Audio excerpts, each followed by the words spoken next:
No matter how paranoid or conspiracy-minded you are, what the government is actually doing is worse than you imagine. And this week's opening quote comes from former US State Department employee William Blum. Welcome to Surviving the Matrix, ladies and gentlemen. My name is Maxwell Egan. It's a pleasure to be with you once again, and I will be your host for the next hour. Well, folks, myself and many others have been warning of the coming technocracy, the smart grid that's rolling out across all of our nations, and what this is really going to be doing. It's a pretty dystopian future that we're heading into. And myself and a lot of other people have been warning that this is coming for quite some time now. And folks, well, it's pretty well here. We're no longer waiting for it to roll out. It is now being rolled out. It's being rolled out in Darwin here in Australia. Australia's first smart city is coming online in Darwin. And we've also got facial recognition and CCTV cameras being rolled out across Brisbane and Perth. I mean, we've already had CCTV cameras in many places, but not equipped with facial recognition technology. And where this technology is coming from is actually coming from China. It's the same system that they've used in China, and where they got it from was actually from England. It's the BAE Systems technology. This technology has been sold to some of the more oppressive states in the Middle East. This is the technology that is used to control the people in Dubai. Dubai is the most surveilled city on earth, and people in Dubai have reported that life there is now extremely uncomfortable. People are unable to do anything that they really want to do for fear of being arrested or vilified. People have described the feeling of living in Dubai as it's as if you have a stranger standing in your bedroom. And of course, people that have made such statements have been quick to disappear and have been found after months of searching to have been locked up in solitary confinement for many months on end. This is the way it is, folks, in Dubai. The surveillance is through the roof, the same as the way it is in China, and if you complain about it, you simply disappear. There was actually a report that I saw about this released by the BBC. Very surprising to see an actual real report being released by the BBC, but I would say this is because of what has been happening with the world media machine blanket across the world since Christchurch, because the attacks we've seen against the media here in Australia against the ABC officers, this should be sending warning bells to every media association around the world, because these people who have acted like the official mouthpieces of government and have been feeding us this rubbish and manufacturing false news stories and all the stuff the media's been doing for so many years, now it's coming home to roost with them as well, because now they are realizing that they've actually been paving the way for their own enslavement as well, that the government doesn't care about them any more than it cares about anybody else. So the media's false reporting for many years is now coming back home to hit them, and that would be why we're seeing articles such as this put out by the BBC. Suddenly they're going, oh my God, the conspiracy theorists were right, and we're now in the firing line as well. And of course you are, because you were always intended to be in the firing line, and next it will be the police. The police will find that the government doesn't care about them either. And anybody who attempts to rock the boat within the police force, I mean, we're already seeing this. These people get vilified forever daring to blow the whistle on what's actually going on within the police force. So we can see all of these organisations are now realising that it's coming home to hit them. So it's kind of good to see these articles being put out, articles such as this being put out by the BBC. But, well, it's a little too late, I would say. And now you're seeing these mainstream journalists having to lay in the bed that they've made for themselves. But that's where the technology is coming from, folks. It's coming from BAE Systems, and it's the same technology that's been rolled out in China, the same technology that's been rolled out to create some incredibly repressive states in the Middle East, such as what we're seeing in Dubai.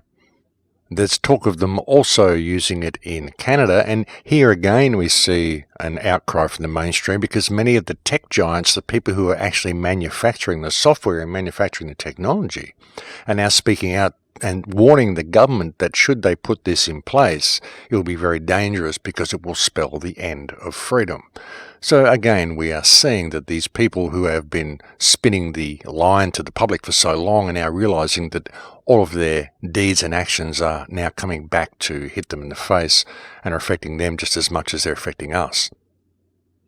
So knowledge of how bad this is actually going to be is kind of moving up the food chain, if that's the way you want to describe it. I mean, it's with the people, we already knew how bad this was going to be. Now the scientists are figuring out how bad it's going to be.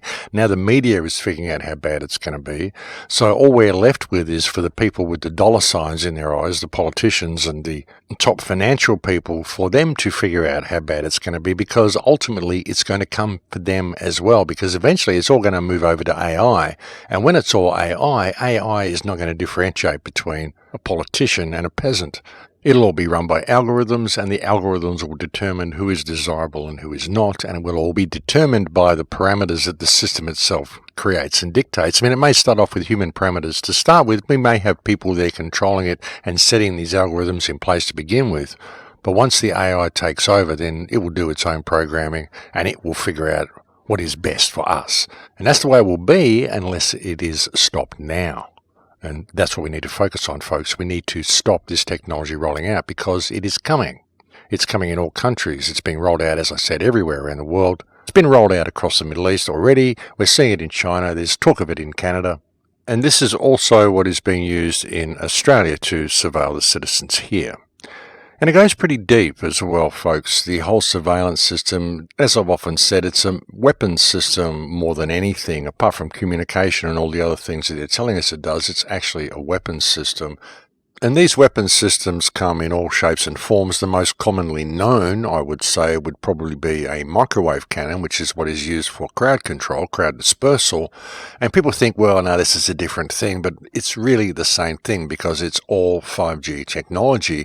And even when you're looking at these systems, you may think, well, that's a different thing. I mean, a 5G tower looks different to a microwave cannon, but ultimately it's the same sort of device. It's just shaped differently. And all you've actually got to do to a 5G antenna to turn it into a microwave cannon is increase the voltage.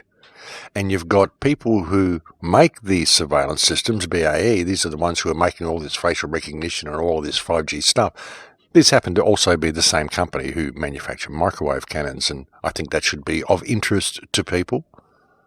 BAE Technologies, BAE Systems actually construct these same weapons systems, and they're quite open about it. They are quite open with the microwave devices they use, signal jammers, and these quite small devices that can be mounted on any ship or any platform, any plane, anything really that can be used to disrupt any type of electromagnetic device, and can also be used for crowd control.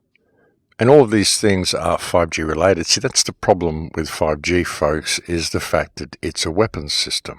And the fact that we're allowing this weapons system to be rolled out across our cities. And apart from the other things that they're doing as well, like the LED lighting that they're putting around our streets now as well. This is very, very bad for you, this white LED lighting. Lots of health damage comes from these things. And it's all getting pretty in your face. It really is.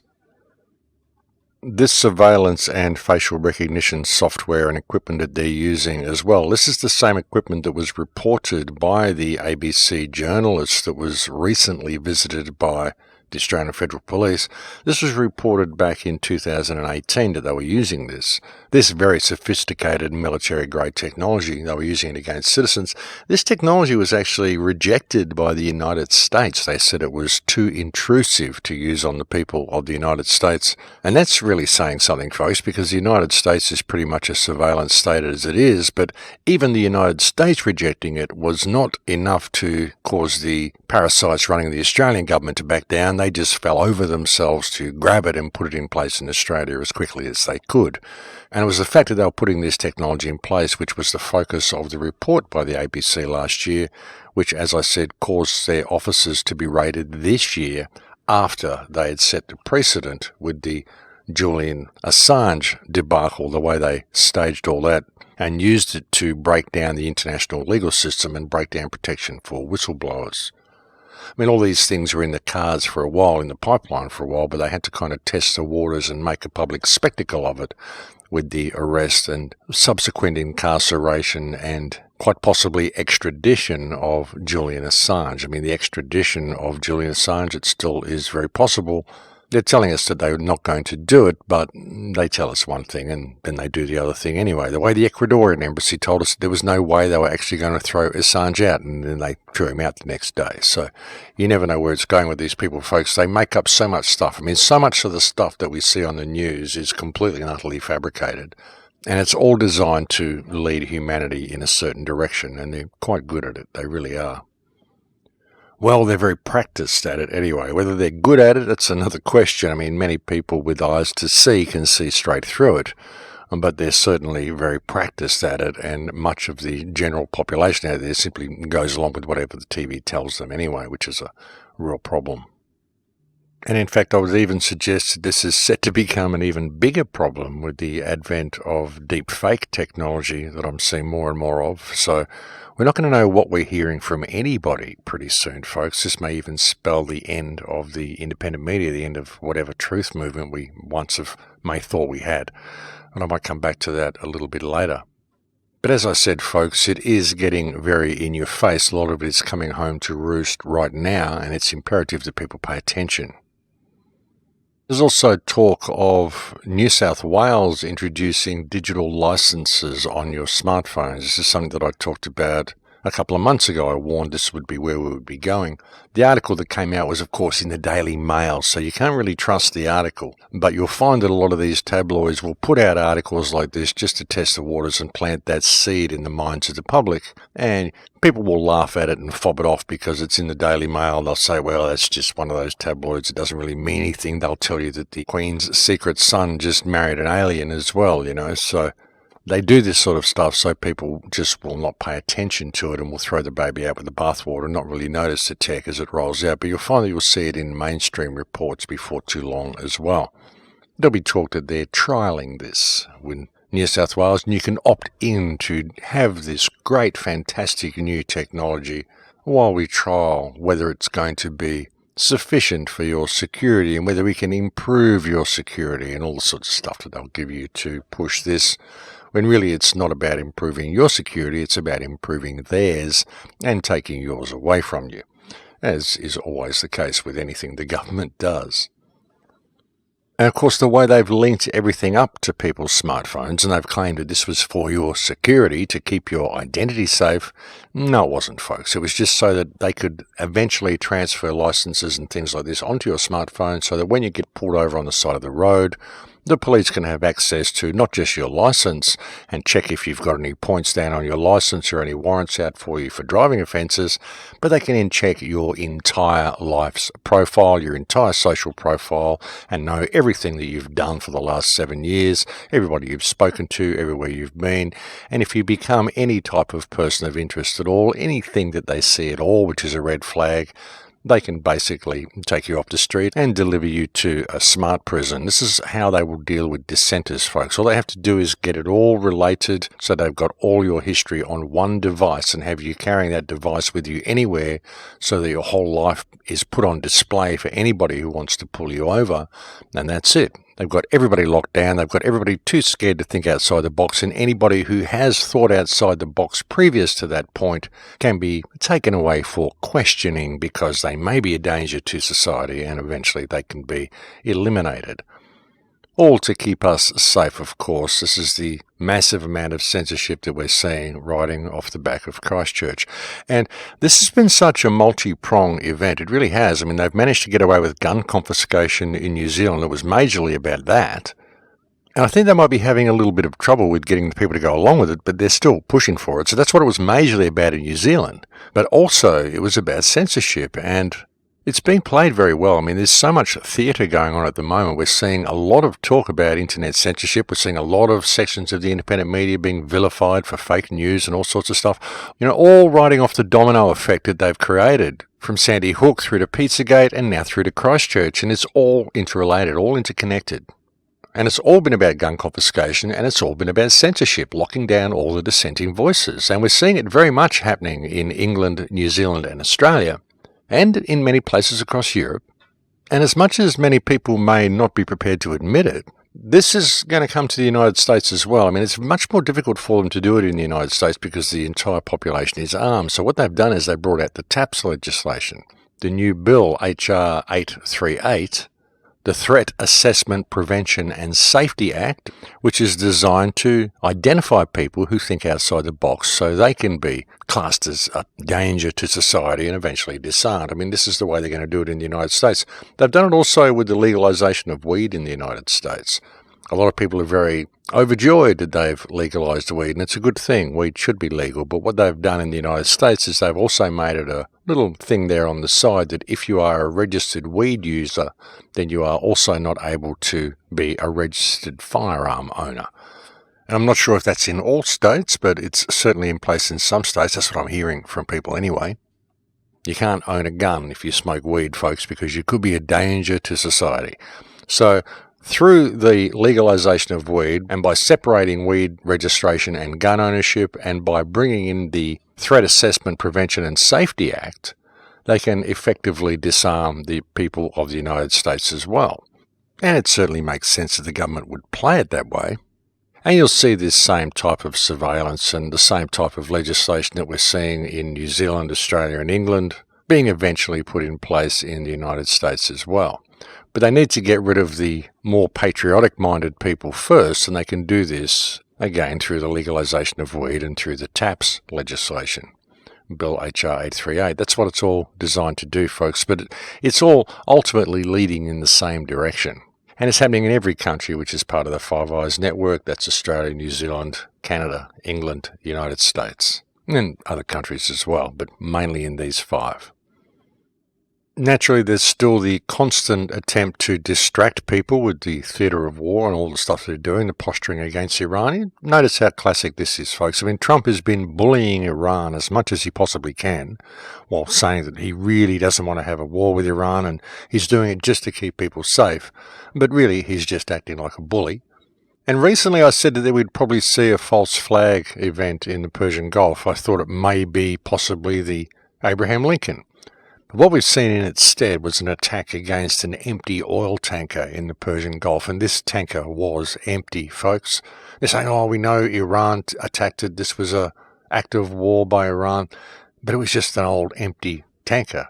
And we know it's empty because you can see the plimsoll line above the water. I mean, the plimsoll line is there so that you know when the ship is full. The plimsoll line actually goes down. This is the red line, the red paint below the ship's waterline. This actually goes down level with the waterline when the ship is full. But the plimsoll line was way above the level of the water, which indicates that the ship was empty. And also, if it had oil in it, folks, you would see a lot of oil leaking from the ship, and you would see oil fires for a few meters around the ship. And we didn't see any of that. So this was an old empty rust bucket tanker that they just didn't want, that they've probably hit themselves and blamed on Iran, just to try to kickstart the war that Donald Trump is desperately trying to avoid, so he says. You know, and you can look at it, folks. I mean, it's like the old Western gunslinger movies, you know, when you had the bad gunslinger who wanted to pick on the little weak guy in town. So he'd throw a gun on the ground and say, pick it up, go on, pick it up. And then as soon as he picked it up, he'll shoot him and say, well, you saw him, he had a gun. He was threatening me, you know, and they do that sort of stuff. It's the same thing. You know, here you've got Donald Trump saying he really doesn't want to have a war with Iran. You've got US bases like chock-a-block right around Iran, virtually surrounding the entire country. And then Donald Trump puts sanctions on them, so all the children are starving. And then he goes and puts a war fleet right next to them and says, we're not trying to have a war. We don't want to hurt you at all. We're just trying to do the right thing and protect the world. And then there's just this oil tanker, this empty tanker that suddenly gets attacked. I mean, anyone who can't see through this, I don't know, folks, you must have rocks in your head. But this is just classic high school bully tactics from Donald Trump, who's actually pretending to be a man and pretending to be the president and acting like a grade school bully. It's pretty ridiculous, pretty embarrassing to see from a grown man who's claiming that he can think clearly. But this is basically what's going on, folks. Trump is just being a bully, the same as all the presidents that have come before him. But again, he's doing so because he's a puppet. And really, we've got Jared Kushner running the whole show with US foreign policy anyway. And seriously, folks, I mean, if Iran was going to mount an attack, do you think they'd really attack an empty oil tanker off the coast of Oman? I don't think so. I don't think that would be the target that they would go for. Oh yes, let's go and attack an empty oil tanker because that will provoke the fleet that's poised there wanting to bomb us to actually do so. Let's do that. That'll be good for the people and for the country. It's ridiculous. I mean, Israel has been attempting to kickstart a war with Iran for years, and Donald Trump is the most pro-Israeli president that we've ever seen. Virtually every act of foreign policy that Donald Trump has made has been to support the state of Israel, so there's no reason to believe that this posturing against Iran is anything different. But again, this is just theatre, distraction to keep people believing that the threat of war is constant, that there's a desperate need to keep the bomb factories up to full production, and it's just the same game the United States has been playing for years. I mean, nothing has changed. All they've done is put a different face on the coin, and we've got the whole Q narrative and all of this stuff, whereby large sections of the truth movement actually believe Donald Trump is in there batting for them. I mean, they still believe it after all the stuff that's happened. They still believe this. It sort of boggles the mind, but there are many people that are thinking that, and we're going to see Trump elected again, I'd say, folks, because they're putting creepy Joe Biden up against him, and no one's going to be voting for this pedophile. It seems very doubtful that they will anyway. And so it's just one big continuation of the same theatrics.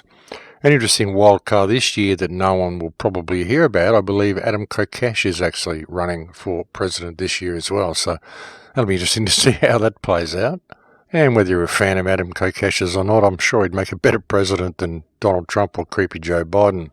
Not that I believe that there's really much you can do from that position anyway, because the presidential office is simply a puppet show. It's simply a mouthpiece for the corporations. And what really runs the United States is the Council on Foreign Relations and the Trilateral Commission and the banking interests that control them. And of course, let's not forget the creepy, shadowy hand of Israel, which seems to control most of the world no matter where we look. But anyway, getting back onto some type of topic, I mean, this whole 5G smart reality that's rolling out around us, it's affecting us in so many ways. I mentioned before the white streetlights, the LED streetlights. These are doing an enormous amount of damage to people. If you go and look up the health reports about this type of light, it's really not good for you at all. And this is being promoted through the system as well. I mean, we've got the kids supporting this sort of stuff through school. They've been programmed into this mentality because they think by using all of these LED lighting and all these sorts of things, it's saving energy, which is going to save the planet, because of climate change and all the stuff that we're told by the scholastic system, which is all a complete load of rubbish. And they do this every 12 years, folks. They do it for every group of kids coming through school. Every 12 years, there's a new global catastrophe that's about to destroy the world in 12 years. And it changes every 12 years because it takes 12 years to get through high school. That's the way they play it. Back in 1967, they told us we were heading for an ice age, and by the 1980s, the world was going to be frozen over. In 1977, they told us that there was acid rain that was destroying everything and all the crops were going to be gone. We're going to have no food by around about 1990. In 1989, they told us that global warming was here and that the oceans were going to rise and that the world was going to be flooded by the year 2000. Then in 1999, they changed it to climate change, and they've kind of stuck with that because they've realized that, climate change can kind of encompass everything. And every 12 years, they bring out a new scaremongering tactic for the next generation that is starting school to program them into this mentality. So then you get kids out there marching in the street saying, we're here to save the world because the world's going to be gone in 12 years. And we want LED street lighting. We want all of this coal-fired power stations to go. We want all this stuff to go because we want to save the world because all you adults did nothing about it. And they just don't realize that it's been the same thing every 12 years. It happens to every generation coming through school. And they're really getting the kids on board now because by promoting this concept to the kids that they're actually saving the world by pushing this LED lighting and all this stuff, they don't realize that they're actually pushing for the destruction of their own health. They're pushing for the destruction of their own freedoms, the destruction of life as we know it, and they are leading the world into a smart prison under the pretext of keeping it safe from climate change, which is all completely fabricated. It's very clever the way they do it. And the kids out there are really pushing this, thinking they're doing the right thing. This is kind of what they've done to activism. I mean, kids are naturally active. In my day and age, when kids were young, we were protesting the wars. We were trying to stop all this corporate takeover of the world. But by the same token, we were still trying to save the world the way the children are doing now, the way the young kids coming through school are doing now. The problem is what they're getting fed by the education system has completely shifted their focus so that, unbeknownst to themselves, they're actually supporting the system. They're supporting everything that is wrong with the world, and they've been trained to think that they're actually doing something to save the world, because the kids have been taught to think that government is actually their friend and they will make a difference if they protest government. They don't realize that what they're protesting is actually pushing the government agenda, because all of these agendas have been given to them and they're all based on false parameters, such as the disastrous end of the world that we're presented with every 12 years, being a different disaster, whatever it is they can manufacture to mold the minds of the people. But that's really the core of the problem in regard to what the kids are doing, folks, is that back when I was a child, we knew that government was not our friend and that there was still some sort of reasonable level of free thinking and open discussion in the education system. So we could protest this sort of stuff and we could see where the damage was coming from. Whereas now the kids actually believe the government is their friend. They believe that the education system is teaching them the truth, and they believe that any information that they really want to find, they can find through Google, because Google will always tell them the truth, because the computer doesn't lie. This is the way people have unfortunately been programmed, and that's why their protests have been so easily misdirected.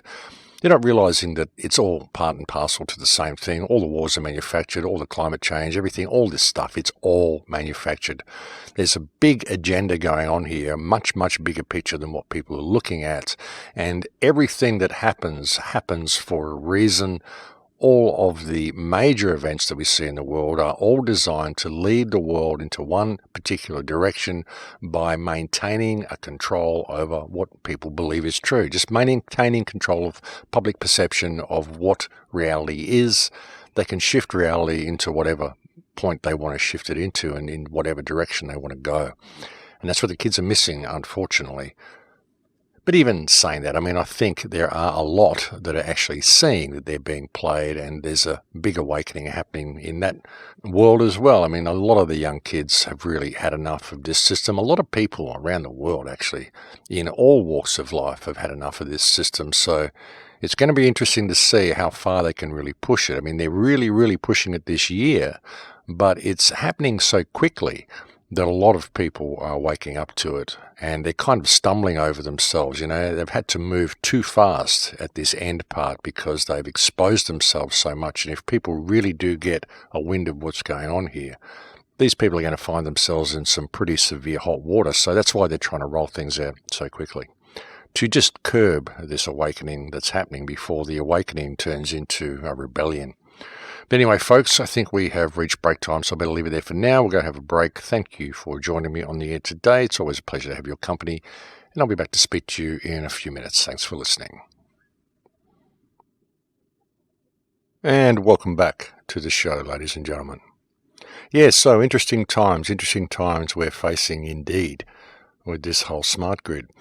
And what is the solution? That's what everybody wants to know. What can we do to stop this tech from rolling out and completely taking over our lives? Well, there's the action that the barrister Ray Broomhall has been mounting to address the assault that we're all under from the 5G towers. But there's also a protest that you can make in your own home, and it's the protest that I've been suggesting you make for many years now, and that is to stop using smart technology. You know, throw away your smartphones, folks. I mean, it may seem incredibly hard to do, and it may seem completely out of the question to a lot of people, but that is how they are controlling you, is through the smartphone. And if your kids are going to one of these schools where they're giving the kids iPads at a very early age and giving them all this technology at school and getting them indoctrinated into using it, take your kids out of those schools and put them into other schools. You know that there are schools that the elite send their children to that are tech-free schools, where kids actually learn to write with a pencil and paper, and they do everything tech-free. And this is because this encourages learning. Whereas using smart technology doesn't. It encourages indoctrination and it inhibits learning. That's the one protest you can make. I mean, you know, people say, how could I listen to your radio shows if I didn't have a smartphone? Well, you could go to my website, you could download the MP3 and you could play it on an MP3 player while you're driving to work or doing whatever you're doing in your car or going for a jog or whatever you do. A lot of people like the podcast because they like just the audio. Well, you can get that from my website as an MP3. Just go to the radio archives, right-click the link that says podcast or the link on the page where the video is, and just right-click where it says MP3. Download it, save the file, and play it on your MP3 player. Have a computer at home, have a laptop at home or a desktop computer at home. You can access the internet, you can do all your emails, you can do all of that stuff from a home computer. You don't need to have it on a cell phone all the time. You don't need this instantaneous communication to the internet everywhere you go. And avoid all of the automated systems, avoid all cashless stores, avoid all attendant-free checkouts, self-checkouting, all of this sort of stuff. Avoid all the smart technologies. Stop using your cell phone and you will stop the rollout of this smart grid. It's as simple as that. It can't work if people don't carry smartphones with them everywhere. That's the basis of the whole thing. And this is what is going to lead people into being microchipped eventually. That's where they're going to want to go. Because, they start putting driver's license and things on your phone, and eventually you're going to smash your phone. You're going to drop your phone. You won't be able to display your license. So it's going to be much easier to just put it on a chip in your arm, and they can just scan your chip and they can get it up on a screen and they can see all your details that way. That's the way they'll be leading it into, folks. They might even be able to do this through retinal scans eventually. They can put all your details on the cloud somewhere and have it all accessed by your retinal scan or by your fingerprint or by your bioacoustic resonance or any means they've got at their disposal of doing this. But it all depends on us being led in that direction, which again, in turn, depends on us using the smart technology now. This is the protest that everybody can make. Everybody wants the solution to the problem. People listen to the shows and they say, well, we've got all these issues and all this stuff coming down. How do we stop it? Well, that's how you stop it, folks. That's the problem. Everybody wants the solution, but they're not prepared to actually participate in creating that solution themselves. They just want to get the newsletter to tell them that the world has changed and it's safe to go outside now. But you need to participate, and really the best way you can participate is by non-participation. So you really don't have to do anything to mount the protests that you need to mount. That's the thing. But even without even looking at it, people aren't prepared to take that step because they're not prepared to disconnect from the system. They're not prepared to actually make the break themselves. They want the world to change, but they still want to use the tech that they've got. They still want all the conveniences. They're not prepared to go back to what it means to be a human being. And that's the problem. People want change. People want to see a better world. But they're not prepared to do the one thing that will create a better world. But if you're not prepared to do that, then what's the point of even watching these videos? What's the point of getting all the knowledge that you get online about how the world is corrupted and how the system is corrupted and where we're all going and this terrible dystopian future that's happening? What's the point of even getting this information if you're not prepared to do the one thing that can stop it all and stop this dystopian future from unfolding? If you're not prepared to make this stand, then what's the point of even protesting the system? What's the point of complaining about what's coming? What's the point of even living in fear of the smart grid or in fear of this terrible government or in fear of all this stuff that's happening if you're not prepared to do the one thing that could stop it all happening? Who's going to make a stand for you if it isn't going to be you? This is something that you can do without participating in the system at all, something you can do without protesting. You can do it by staying home. Just stop using your smartphone. I've had it in the description to my videos for, years and years and years. It's been right there at the bottom of my description. Turn off your television, throw away your smartphone. And it's so imperative that people do this, and other people are getting it now as well. I saw a video by a woman the other day called Amazing Polly. And the video was called, I Know How We Can Hurt Them. And I looked at it, and what she was saying was, hey folks, it's the smartphone. Throw away your smartphone, and not only will you be hurting them, you'll actually be saving yourself money because you won't be paying all these fees and doing all this stuff that the smartphone is costing you. This is the thing as well, folks. It's like we're paying for our own ankle bracelets to carry these things around. We're paying to put ourselves under surveillance. Well, I'm not, but many people are. And it seems a very, very bizarre thing for people to be doing just for the sake of convenience. But, they do this stuff simply because we use the tech, folks. We choose to go down that path. And if we choose to do something different and choose to connect with our humanity again, choose to get back to what we once were and back to what we should be, then we can circumvent this whole thing before they finish rolling it out. But the decision is with the people. It's with you. It's with what you are doing in your everyday life. And this is something that I've been sharing for many years now. And a lot of people seem to be getting it. A lot of people are realizing that, hey, it is the smartphone. This thing is actually not doing me any favors. And hopefully more people will get it. But it's getting the message to the kids is the difficult part. And that's why people really do need to pay attention to their children's education, what they've been taught at school, what devices they've been given at school, where they're being led, because that's where it all starts. We get inculcated, indoctrinated into this system. And it was bad enough when I was at school. That was 40, 50 years ago. So I can only imagine what it's like now. And that's where the focus needs to be, just in what you're doing in your everyday lives and in what is being taught to your children. It's imperative that people pay attention to their children's education. It really is. Go check out the school and go and ask them what they're doing. And if this tech is being used with the kids, if your kids are, you're receiving a form from the school and, your requirements for the year, and it's telling you like iPads and all this sort of stuff, take your kids out of that school, put them into another school, or at least go and ask the school why they are fostering dopamine addiction in children, because that's what this is. And they're going to keep doing it if you don't go and ask the questions and put them on the spot and at least cause them to ask the questions as well. I mean, many of them will tell, look, we don't have a choice. This is the curriculum. Say, well, why aren't you questioning the curriculum? Who's the person who put the curriculum in place? Because this is fostering dopamine addiction in my child, and I'm not happy with this. If someone's putting this in place and saying this is a must-be, well, this is child abuse. I'd like to know why the system is advocating child abuse, and we need to investigate this because it's not acceptable. And don't take no for an answer. Stand up for yourself. The future depends on it. It really does. We're in a state of clear and present danger here, and people need to get motivated. They really do. And I know it's hard. I know it's a thing that makes you feel alienated even thinking about throwing away your smartphone. Well, what would my friends think if I couldn't receive text from them every 5 minutes, if I couldn't look at the latest picture they post on Snapchat or Instagram or whatever?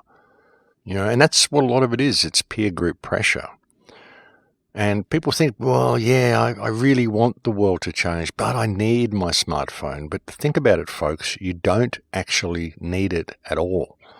10 years ago, they hadn't been invented. You didn't need them then. We didn't need them for years of my life. 50 years, I'd never even heard of them. And now here they are. Everybody suddenly needs them for everything they do. But you don't actually need it. The reason you think you do need it is dopamine addiction. You may not realize that, but that's what it is. That's why you pick it up and look at it and pick it up and click it and just pick it up and swipe it and just check things and see what's happening on Facebook or see what's happening here or see what's happening there. It's dopamine. You don't need this information streaming into you all the time. You don't need this constant pleasure from every moment. That's what it is. I mean, we're having a society constructed around us. We're having a mentality foisted upon us whereby people measure every moment by the amount of pleasure they receive from that moment. And it's all about dopamine release. And through the icons and through the stuff they do on the phone, sometimes when I'm on the aircraft, I'll see people playing on iPads, like kids playing these games or whatever, Minecraft and stuff like this. And when they hit a mine, all these little stars and things cascade, and there's hundreds of them, dozens of them, all falling around the place on the ground. Every one of them is a dopamine release. I see people playing these little Tetris type games as well on their laptops, and again, it's all these fountains of stuff happening, big sparkly explosions and things. Every one of them is a dopamine release, thousands of them per minute sometimes people are getting. And so they're measuring every second by the amount of pleasure they receive from that moment, from that second. This destroys the dopamine production in their body. It destroys serotonin receptors. It destroys so much in our consciousness, just being subject to this all the time. And it is this dopamine addiction that keeps people attracted to these cell phones. It keeps people believing they need their cell phone to get through the day. They need their cell phone to perform all sorts of everyday activities that they used to actually do themselves. Now think about it, folks. You don't need this thing. And if you throw it away, they can't track you the way they are. If you throw it away, this smart grid cannot roll out. And if you don't make the decision to do that, then you're just allowing yourself to be led into this prison. And where it's going to end up is going to be a prison of our own design, simply because we didn't participate in the one solution that could have prevented it happening. And that solution is to reconnect with what it means to be human. Because we're being led into the zombie apocalypse ourselves. The zombie apocalypse, it's already happening, folks. Just get out and catch a bus or a train somewhere and see if you can strike up a conversation with anyone. You can't. You know, buses and trains used to be bustling areas of conversation. You'd be travelling along, everyone would be chatting to each other, everywhere out in public. People would be chatting about the day, talking about this, talking about that. Nobody talks to anybody anymore. People are becoming separated from everybody else. You got a whole spate of lonely women out there in the world because of the men going their own way movement, which is all designed to break down the family unit, separate the sexes, promote the transgender agenda, and all the stuff that's going on in our society, all designed to break down the human population, make them more divided, make them more controllable. You know, and sometimes I just wish I could get onto a mountaintop and scream, "Stop. Can I please have your attention for 5 minutes," and just lay it out for the world. You know, sometimes I think if we could just get people's attention, just get people to think clearly again, you know, we could change the world in a day. We really could. It would be that simple to change things, folks. A simple shift in perspective changes everything. I say that to people and they don't believe. They say, "Oh, we can never change the world in a day." Well, actually we could, folks, but you have to take the first step. I mean, well, actually you don't. I've already taken it. There's other people that have taken it for you. Not just me. There's other people as well. We've already taken this step. And all that is required is for other people to realize the truth of our situation and take that step themselves. Just get back in touch with what it means to be human. Sounds pretty out there to a lot of people. Sounds all very new age to people. But it's not. It's just simply pulling the sleep out of your eyes, taking the blinders off and standing up and looking around. And think for yourself, folks. I mean, it's so important that people think for themselves. You know, they're really attempting to shut down the independent media and to silence all dissenting voices at the moment. That's what this whole hoax meme is all about. You notice that James Fetzer has just gone to trial in the Sandy Hook versus James Fetzer case. There's someone in Sandy Hook who's challenging James Fetzer, blah, blah, blah. And very predictably, and as I mentioned to someone in an email a few weeks ago, very predictably, James Fetzer has lost the case and he will be vilified by the mainstream media and hung out to dry. A huge spectacle will be made and then he'll retire somewhere with a fat check, no doubt. But as expected, he's lost the case and they've said it that he is to pay damages. They're going to determine what that will be around about October. So this is the window that we've got. They desperately want everybody to be claiming that all of these shootings are hoaxes by the time October comes around, because then they can shift that out and set that precedent and use that to shut all of us down, whereby we'll all be subject to hefty fines and blah, blah, blah. This is what they want to do. You really got to think several moves ahead with these people and see how they play things, but everything happens for a reason. This is why I'm getting trolled so much over the Christchurch event, because I'm not supporting the COINTEL line that it's all fake.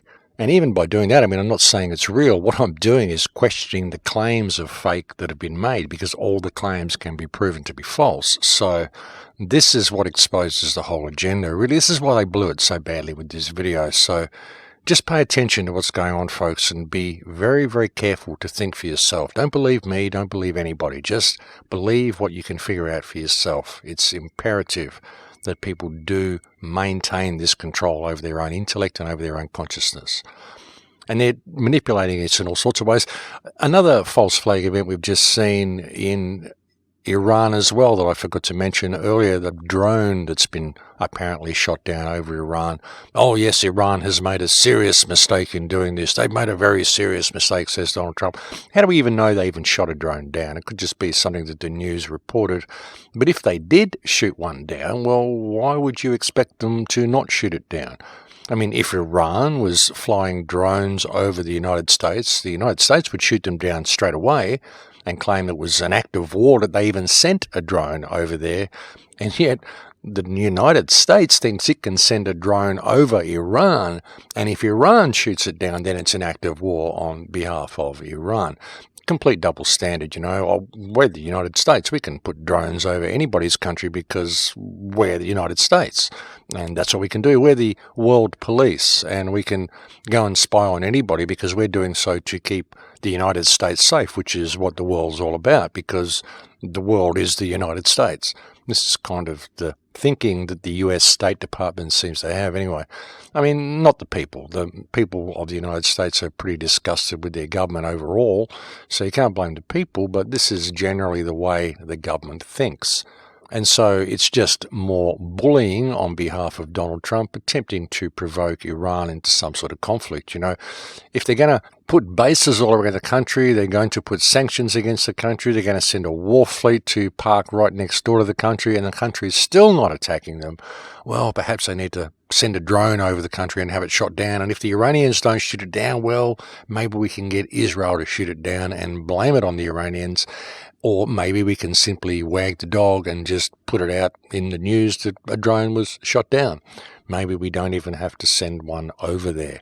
That's really how bad the news has got, folks, and that's how much distraction we're seeing. So through it all, ladies and gentlemen, it's imperative that you think for yourself, and it's imperative that you look at the bigger picture in all of these things. I mean, question everything.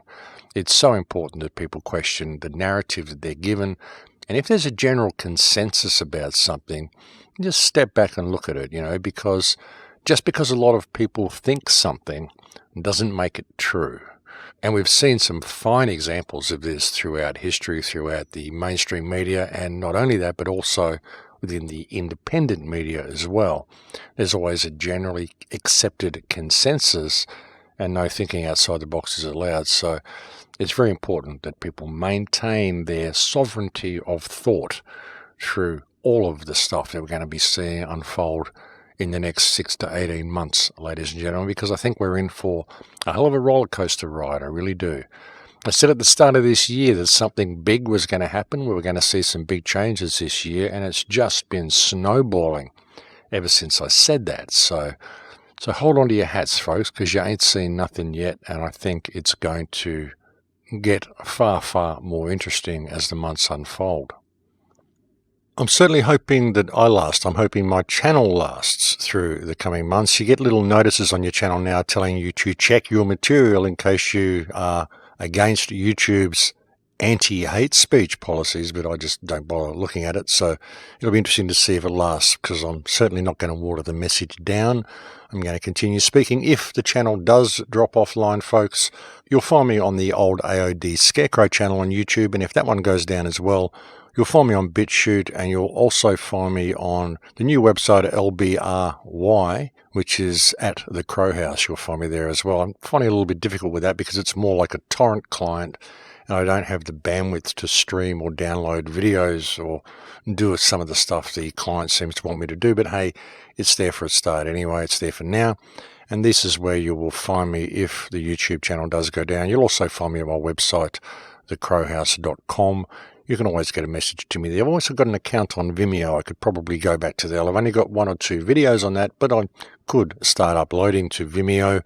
It's just a little bit more difficult trying to work out the coding with the videos and all that sort of stuff. So, yeah, that's where we are at the moment. So hopefully the channel will last. We'll just see how it goes with the coming censorship that we can all see looming on the horizon. It is definitely coming home to roost. But, well, I think we have reached that time of the day now. It's been a pleasure to come and talk to you today. Thank you for the people on YouTube who appreciated the interview that I posted last week in replace of the radio show. I just didn't get time to do a radio show last week. And for those of you who listen to the radio show and don't watch it on YouTube, I'm sorry that I didn't get to bring you any new material last week. I just had too much on and couldn't get it done. But I thought I would post that interview on YouTube anyway because I thought it was quite an important interview, sort of quite a human interview. I was covering ground that I don't usually cover in conversations on the show, so I just thought it was a good one to post. And thank you to all the people for so many positive comments on it. Thank you to the people as well who are continuing to send me information on Christchurch, the Christchurch shooting. Trying to track down this car is a bit of a problem, but there's a lot of effort being made to squash that information as well. I've noticed that every time I mention the car on any type of radio show, anytime I mention the silver Toyota Will VS registration FQH875 that was seen at the New Zealand mosque shooting, I seem to get legions of trolls attacking my channel and attempting to shift focus back to discussions of whether it was hoax, whether it was CGI, whether there was enough blood, what the bodies were doing in the corners, and all sorts of stuff to attempt to distract away from the issue of the car. And the issue of this car and the issue of the people in red and the stuff that was actually revealed by that shooter's video, I would suggest is very possibly one of the reasons we're seeing this smart grid rolled out so quickly now, ladies and gentlemen, because the governments of the world very likely realize just how much damage that video can do to them if any focus is actually brought to the fact that the handlers and extra players and the car can actually be seen on the video, and it causes the entire official version of events to unravel. I think it's a big mistake they've made by allowing that video to come out the way it did, and that's why I think I get so much attacks and so many trolls on my channel whenever I mention that car. Because ultimately that's what it's all about, folks. That's what the Christchurch shooting is about. It doesn't matter whether they were real or whether they were fake or whether it was whatever. What matters is the fact that we've got the extra players on video. We've got a car on video. We have proof on video that the government is lying and the media is lying. And we have all the evidence we need to bring this system down should some focus be placed on it. And that's what is important about that. And so again, thank you for the people that are continuing to send me information on that event.